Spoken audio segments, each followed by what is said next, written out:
Hey basketball guys, we have news. Let's go to more Los Angeles Lakers news, but first, don't forget to subscribe to the channel and leave a like. The Lakers suffered a merciless defeat to the Grizzlies, and the weaknesses of the squad were demonstrated, and the only way to envision a playoff-level season will be to improve this squad through exchanges. LeBron James is showing signs of irritation, because he wants to win now, and with this squad, we know that the Lakers are not going anywhere. Fans ask Rob Pelinka to sign players urgently. Lakers doing business with the Brooklyn Nets. A dual reunion trade to help the Lakers and kickstart Brooklyn's rebuild. The Los Angeles Lakers started strong under new head coach J.J. Redick, but a loss to the lowly Pistons on Monday has fans second-guessing what is real and what is not. Redick has cooked up some inventive offensive sets, but the Lakers' defense is struggling and depth is a point of concern. As expected, the weakest link in an otherwise solid starting five is D'Angelo Russell, who is averaging 12.0 points and 6.1 assists on .382/.302/.933 splits. Those shooting numbers will perk back up eventually, but Russell is a disengaged defender whose tendency to run hot or cold has doomed Los Angeles countless times in the past. It's beyond time for Los Angeles to dump his expiring $18.7 million contract. That is a valuable salary chip in trades, and the Lakers, for all the hype around Redick and this new offense, desperately need to add more bankable talent around Anthony Davis and LeBron James.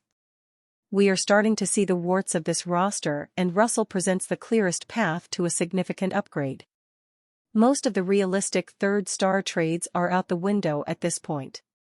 The Lakers will need to think smaller, perhaps simply swapping Russell for a better point guard to help shoulder the primary offensive burden. Russell's off-ball shooting is a nifty weapon in Redick's arsenal, but the Lakers would benefit from a more dependable on-ball generator. Why not a reunion with Dennis Schroeder? Subscribe to the Whiteboard, Fansided's daily email newsletter on everything basketball. If you like the Whiteboard, share it with a friend. If you don't like the Whiteboard, share it with an enemy. This Lakers-Nets trade would boost the Lakers and aid the Nets' rebuild. Los Angeles Lakers receive Dennis Schroeder, Bojan Bogdanović. Brooklyn Nets receive D'Angelo Russell, Jared Vanderbilt, Jalen Hood-Schifino, 2029 first-round pick.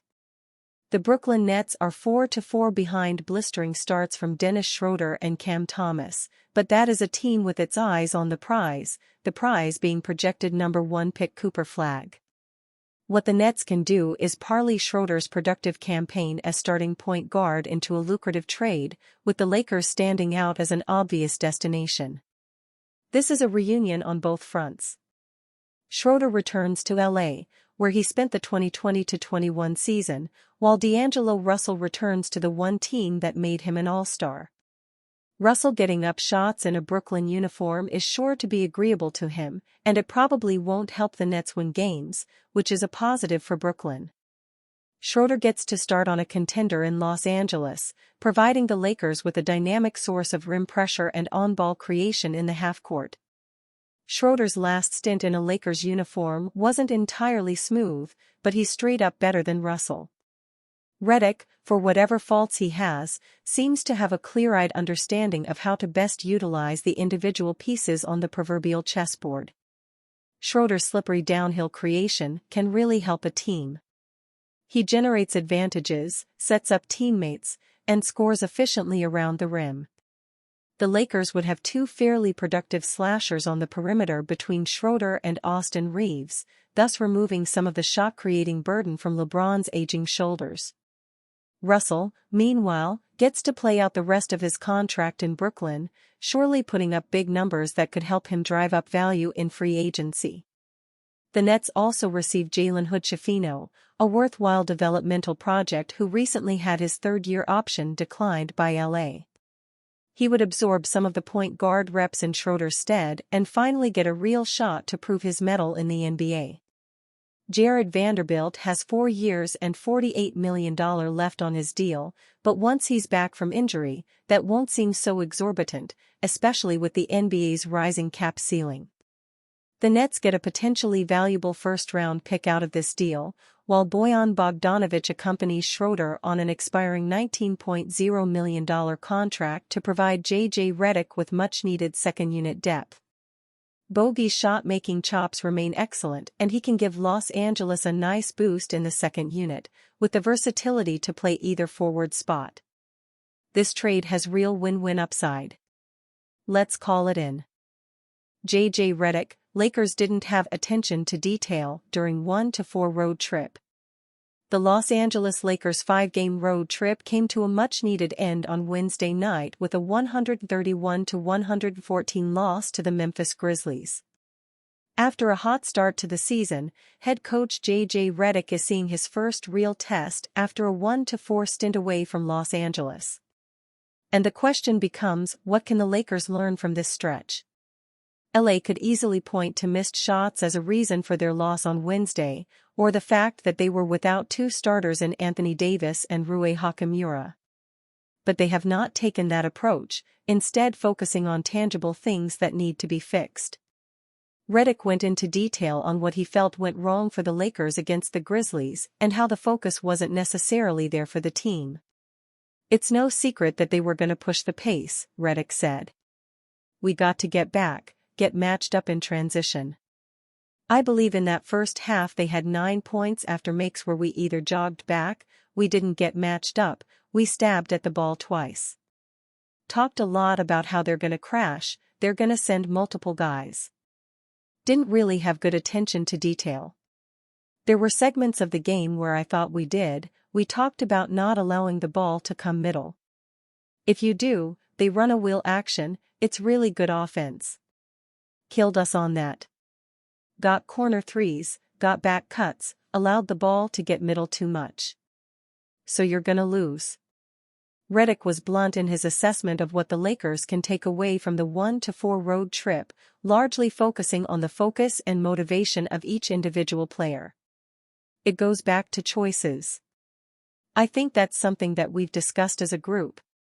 You've got a choice every night for how you play. It has nothing to do with making shots. There's got to be a group of people, 7 or 8 guys, that make that choice, and we're a really good basketball team. If we have a handful, 2 or 3, we're not going to be a good basketball team that night. That's just the reality. That's my biggest takeaway, to be honest." However, Redick is no stranger to being an NBA sharpshooter and having both on and off nights. And he tried to give some advice to his players who are going through slumps shooting the ball. "I can't speak to them. I can't put myself in their brains. I don't think there's ever been a basketball player that stepped on the floor and said, 'Man, I really hope I miss all my shots tonight.' Or 'I hope I struggle shooting.' It's tough to go through it. It's tough to have a bad shooting night, and when it starts compounding, it can really start to weigh on you. I had some mental things that I would try to get myself out of it, just speaking of me. There's times where you're in that and it's like, man, I'm never gonna make another shot again. Those thoughts come into your brain. You have to have sort of the mental toughness to just keep shooting and have the belief. I told a number of players that I played with when I got older and I was like 8-4-12. It's gonna regress towards the positive at some point and you're gonna have an 8-4-12 night." The Lakers finally return home with the hope that they can break out of the shooting slump and get back to the winning ways that started the season. Redick is certainly going to focus on attention to detail and reminding his players of the energy they need to go out with every single night. LeBron James discusses Lakers missing open looks. Plenty of the Lakers' misses were not necessarily well contested. The Grizzlies did not play elite defense, causing the Lakers to struggle. It was more self-inflicted wounds on that end of the floor. And LeBron James spoke about the feeling that gives LA.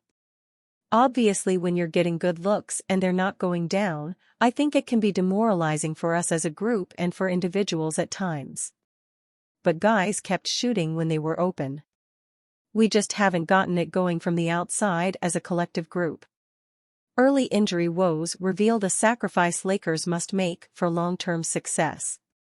It's time to accept the short-term shortcomings of a long-term investment. The Lakers have been without key reserves Jared Vanderbilt and Christian Wood for each of their first 8 games.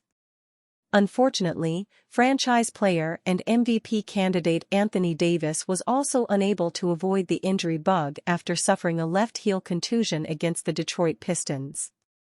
The hits kept on coming during the final leg of the Lakers' road trip as Rui Hachimura missed the clash with the Memphis Grizzlies due to an illness. The hope is that these are minor inconveniences rather than issues that will linger further into the season. The odds are in the Lakers' favor in that regard, but as the starting lineup carries a burden that's impossible to sustain, the door has unexpectedly swung open for a necessary sacrifice to be made.